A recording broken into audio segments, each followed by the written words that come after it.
감사합니다. 하나님 말씀 사도행전 2장 37절부터 42절까지의 말씀 먼저 함께 읽도록 하겠습니다. 우리 유튜브상에서 함께 금요기도에 오신 여러분들 잘 오셨습니다. 자막 통해서 우리 사도행전 2장 37절부터 42절까지 말씀 함께 읽습니다. 시작. 그들이 이 말을 듣고 마음에 찔려 베드로와 다른 사도들에게 물어 이르되 형제들아 우리가 어찌할꼬 하거늘 베드로가 이르되 너희가 회개하여 각각 예수 그리스도의 이름으로 침례를 받고 죄 사함을 받으라. 그리하면 성령의 선물을 받으리니 이 약속은 너희와 너희 자녀와 모든 먼데 사람 곧 주 우리 하나님이 얼마든지 부르시는 자들에게 하신 것이라 하고 또 여러 말로 확증하며 권하여 이르되 너희가 이 패역한 세대에서 구원을 받으라 하니 그 말을 받은 사람들은 침례를 받음에 이날의 신도의 수가 3천이나 더하더라. 그들이 사도의 가르침을 받아 서로 교제하고 떡을 떼며 오로지 기도하기를 힘쓰니라. 아멘. 우리 지난 본문에서도 확인하였던 것처럼 오순절 마가의 다락방, 예수님께서 40일 동안 제자들에게 마지막 하나님의 말씀을 가르치시고 부활 승천하신 이후에 제자들은 오순절에 이르기까지 마가의 다락방에 모여 오로지 기도에 힘썼더라 비슷한 표현이 등장하죠. 제가 지난 시간에 함께 나누었던 것처럼 여기 힘쓰더라, 오로지 기도에 힘쓰더라 하는 표현은 기도를 붙들고 있더라, 또 기도를 계속하더라, 또 기도를 단단히 붙들더라, 고집하더라. 기도는 고집스럽게 하는 겁니다. 언제까지입니까? 기도 가운데 성령의 충만함을 받을 때까지 이들은 기도하였더라 하는 거예요. 자, 그렇게 기도 중에 성령이 임하게 되니까 이제 제자들이 길거리로 나아가서 성령을 받은 이후 제자들은 그 하나님 나라의 큰 일을 세상에 선포하기 시작합니다. 그리고 이들이 전한 복음을 듣게 되었을 때, 성령 충만하여 전하는 복음을 듣게 되었을 때 사람들은 이렇게 반응합니다. 사도행전 2장 37절 말씀. 그들이 이 말을 듣고 마음에 찔려 베드로와 다른 사도들에게 물어 이르되 형제들아 우리가 어찌할꼬 하거늘 하고 말해요. 여러분, 여기에서 말하는 이 복음은 그냥 전한 복음이 아니라 성령 충만하여 성령과 함께 전해진 복음을 듣게 되었을 때 사람들의 마음에 깊은 찔림을 받게 됩니다. 우리가 이제 부르자면 성령께서 우리 안에서 역사하시기도 하지만 사실은 우리 밖에서 먼저 일하세요. 우리 밖에서 먼저 외적으로 역사하십니다. 아직 들어오시기 전에, 우리 심령 안에 찾아오시기 전에 하시는 일이 있습니다. 성령께서 우리 밖에 거하시면서 우리로 하여금 깨닫게 하시는 일이 있습니다. 성령이 임하실 때 어떤 일들이 일어나는지를 요한복음 16장 7절과 8절에서 예수님께서 가르쳐 주신 바가 있어요. 자, 우리 한번 이 말씀도 같이 한번 읽습니다. 시작. 그러나 내가 너희에게 실상을 말하노니 내가 떠나가는 것이 너희에게 유익이라. 내가 떠나가지 아니하면 보혜사가 너희에게로 오시지 아니할 것이요 가면 내가 그를 너희에게로 보내리니 그가 와서 죄에 대하여 의에 대하여 심판에 대하여 세상을 책망하시리라 하고 말을 해요. 성령께서 우리에게 가까이 오셔서, 아직 매주 하시는 건 아니에요, 가까이 오셔서 우리로 하여금 죄에 대해 깨닫게 하시는 일들을 하시게 됩니다. 찌르는 거예요. 우리가 마음을, 여기 오늘 본문에 보시면 마음에 찌르는 분이 계시니까 찔린 건 아니겠습니까? 성령께서 우리의 죄를 찔러 주시는 거예요. 우리의 마음을 찌르시는 것입니다.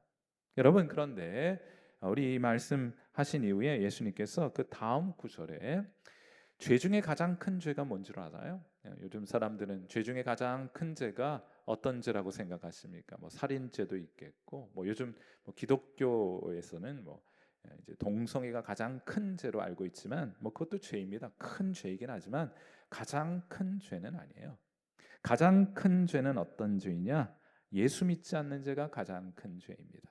하여 요한복음 16장 9절에서 예수님께서 말씀하시기를 죄에 대하여라 함은, 너희들이 죄에 대해서 이것이 큰 죄이고 저것이 작은 죄라고 말하고 있지만은 그거 다 잘못된 거야 하고 말씀하세요.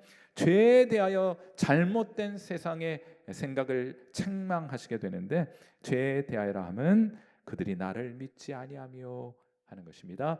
예수 믿지 않는 죄가 가장 큰 죄예요. 여러분이 가장 경계해야 될 죄가 무엇입니까? 예수님께로부터 멀어진 죄가 가장 큰 죄입니다. 죄 중에 최고의 죄는 예수 믿지 않는 죄. 성령께서 우리 심령 가운데 찾아오셔서 우리의 죄를 드러내시고 보여주시게 되면 사람들은 반응합니다. 우리가 어찌할꼬 어떻게 하면 좋겠습니까? 여러분, 이것이 참된 회개의 표지입니다. 변화를 갈구하는 거예요. 내가 어떻게 하면 좋겠습니까? 성령께서 내 죄를 드러내 보여주시는데 나 이 죄 어떻게 처리하면 좋겠습니까? 하고 묻는 것이 이런 참된 회개의 표지가 되는 거예요. 자, 그래서 그렇게 반응하게 되는 사람들에게 베드로 설교의 핵심이자 결론부에서 베드로는 이렇게 말합니다. 사도행전 2장 38절이에요. 자, 마음에 찔렸어요. 성령께서 죄를 드러내 주셨습니다. 마음에 찔렸습니다. 이들은 말합니다. 어찌하면 좋겠습니까? 라는 질문에 대하여 사도 베드로는 이렇게 말합니다. 베드로가 이르되 너희가 회개하여 각각 예수 그리스도의 이름으로 침례를 받고 죄 사함을 받으라. 그리하면 성령의 선물을 받으리니. 여러분, 그렇게 회개하여 방향을 돌이켜서 예수 그리스도의 이름으로 침례를 받고 죄 사함을 받게 될 때 비로소 성령의 선물, 그 성령께서 우리 가운데 내주하시게 됩니다. 우리 안에서 역사하시게 되는 거예요. 우리 안에 찾아와 거하시게 되는 것이다. 얼마나 많은 사람들이 마음의 찔림은 받고 있지만은 그 다음 단계로 나아가고 있지 못한지. 회개하여 예수 그리스도의 이름으로 침례를 받고 죄 사함을 받을 때 성령께서 우리 안에 찾아오셔서 그분의 놀라운 기적의 역사를 이루어 가시게 되는 것입니다. 성령께서 우리 가운데 오셔서 하시는 그런 가장 중요한 일은 뭐겠어요? 죄 중에 가장 큰 죄는 예수님 믿지 않는 죄, 예수님으로부터 멀어진 죄라고 말씀을 드렸잖아요. 자, 그렇다면 성령께서 우리 가운데 오셔서 하시는 가장 중요한 사역은 무엇이겠습니까? 그것은 하나님과의 관계를 회복하는 역사를 이루세요. 하나님과의 친밀함을 회복시켜 주시는 겁니다. 오늘 이 기도의 자리에 나오신 여러분들 가운데 이 하나님으로부터 멀어져 있는 분들, 이 세상 것 쫓아다니느라 마음이 많이 분주하여 그간 하나님이 잊고 지내온 죄를 범하고 있는 분들이 계시거든. 다시 한번 여러분 안에 거하셔서 여러분의 마음을 찌르기도 하시고 여러분의 마음에 거룩한 부담을 일으켜 주시기도 하시는 성령의 음성과 성령의 인도하심을 따라 다시 한번 하나님과의 관계를 회복하게 되는 귀한 은혜가 있게 되기를 이 밤 주님의 이름으로 축원해 드립니다. 주님과의 관계를 회복하셔야 돼요. 그 외의 신앙은 그 외 다른 것은 아무것도 아닙니다.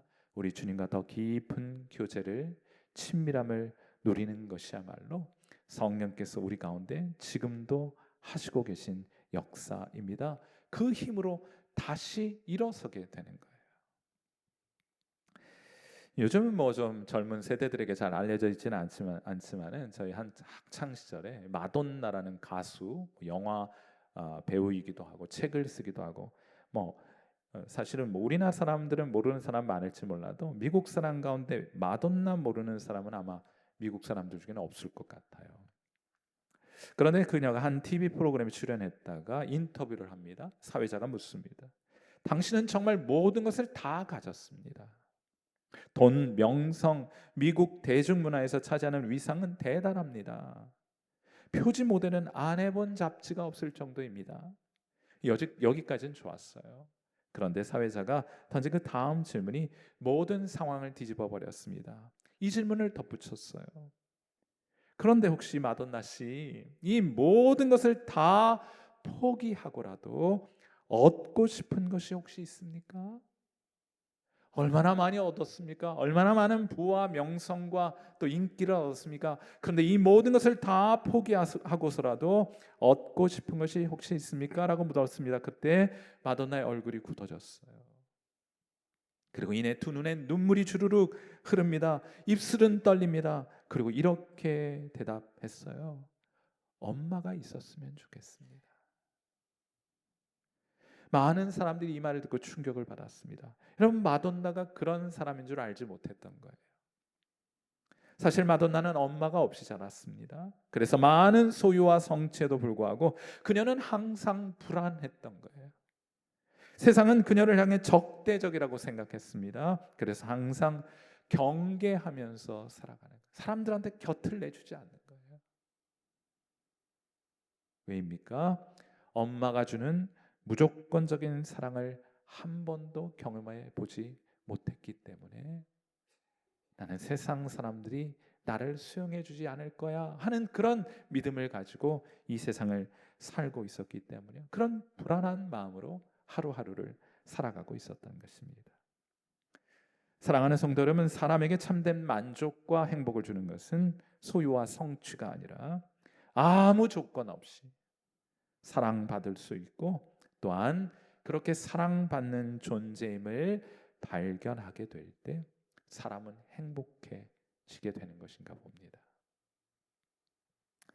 사랑하는 성도 여러분, 우리가 예수 믿고 회개하고 다시 우리의 마음을 하나님께로, 우리 예수님께로 돌이키게 되면 성령께서 우리 가운데 찾아오셔서 하시는 일이 있습니다.